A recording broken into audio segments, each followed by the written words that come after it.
semalam saya dapat posting gitu kan, dari satu teman waktu di WhatsApp itu, kalimat yang luar biasa gitu. Dia mengatakan, ya, pada saat kau sedang keluhkan permasalahanmu dengan Allah, waktu musibah datang, mungkin kau menangis, tapi kau masih bisa tidur.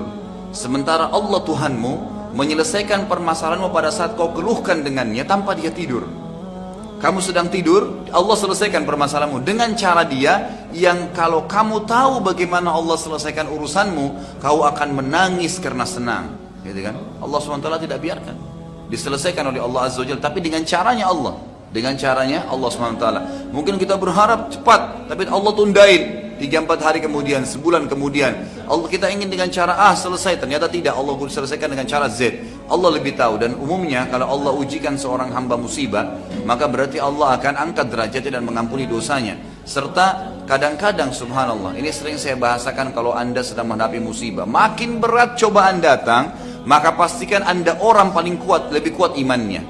Karena kata Nabi SAW sudah jelas, semua dalam hadis Bukhari, semua nabi-nabi cobaannya paling berat. Kemudian datang orang-orang yang beriman, tingkatannya mendekati Nabi, kemudian terusnya begitu. Artinya orang yang paling berat, ya, cobaannya adalah orang yang paling tinggi imannya, gitu kan? Orang yang paling tinggi imannya. Jadi kalau cobaan makin besar, jangan bilang, aduh besarnya cobaan kepada saya. Enggak, alhamdulillah, berarti saya orang dekat dengan Allah Subhanahu Wa Taala. Karena ada kadang-kadang Bapak Ibu sekalian, ini ulama tekankan ya, ada derajat di surga kita nggak bisa dapat kecuali dengan 100 tahun sholat malam, dengan 100 tahun sedekah, bakti dengan orang tua, haji mungkin 1000 kali. Kita nggak bisa.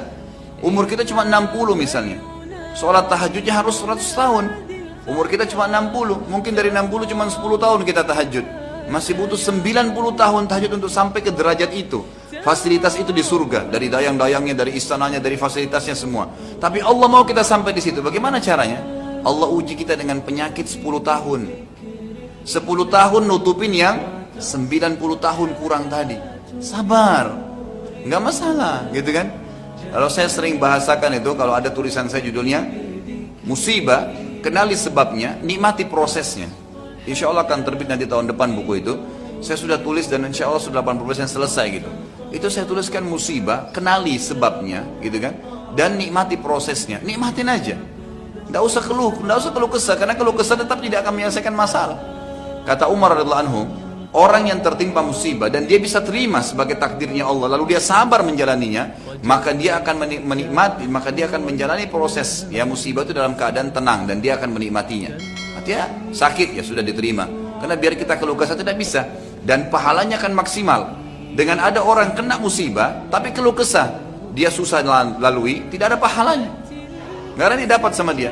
Maka sabar. Inna dzalika min azmil umur. Kata Luqman, sesungguhnya itu adalah hal-hal yang pasti terjadi. Allah sudah jadikan sebagai sunnatullah. Azmil umur pasti terjadi, nggak mungkin tidak. Semua orang akan diuji oleh Allah Subhanahu Wa Taala, gitu kan? Tapi tergantung dengan kadar imannya, Sebagian salaful ummah dari tabi'in, kalau mereka sebulan tidak sakit, mereka langsung beristighfar kepada Allah. Kalau nggak sakit gitu, sampai ada di antara mereka kadang-kadang kalau jalan kesentuh kakinya batu, beristighfar kepada Allah dan mengatakan alhamdulillah, Allah sudah membersihkan dengan ini dosa saya. Sampai seperti itu. Mereka mau minum terlambat airnya, alhamdulillah, cobaan datang, berarti ini akan mengampuni dosa-dosa saya. Ada derajat yang saya akan dapat di surga yang tidak bisa dijangkau kecuali dengan ini. Sedikit ada masalah, sedikit ada kekurangan harta, sedikit ada kekurangan, ada masalah penyakit, ada cobaan, gak masalah. Ada orang utang gak bayar, sabar aja, gitu kan? Sambil ikhtiar, gitu kan? Sambil ikhtiar. Ingat, sabar bukan duduk manis. Tagi dia, ikhtiar, tapi terima sebagai cobaan dari Allah. Jangan gara-gara orang utang 100 ribu kita sudah sakit sebulan, gitu kan? Ya. Tapi coba kita ikhtiar, oh berarti Allah lagi coba saya. Bukankah Nabi SAW mengatakan apa dalam hadis yang sahih riwayat Bukhari?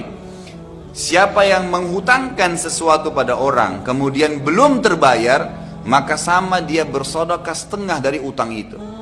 Kalau ada pernah ibu-ibu saya sampaikan sampai nangis gitu, Ustaz ternyata saya baru tahu ya, 10 tahun saya pernah utangkan uang orang gitu kan, belum dibayar-bayar Ustaz. Ya sama 10 tahun kalau saya bahasakan dengan bahasa saya, setiap hari 10 juta waktu itu utangnya, sama dengan ibu tiap hari infak 5 juta selama 10 tahun.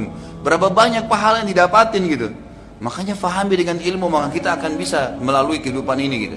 itu pasti dari azmul umur. Tidak ada yang sia-sia dalam Islam. Tidak ada yang sia-sia di dalam Islam. Jadi sabarlah. Ya. Wasbir ala ma asabak. Sabar.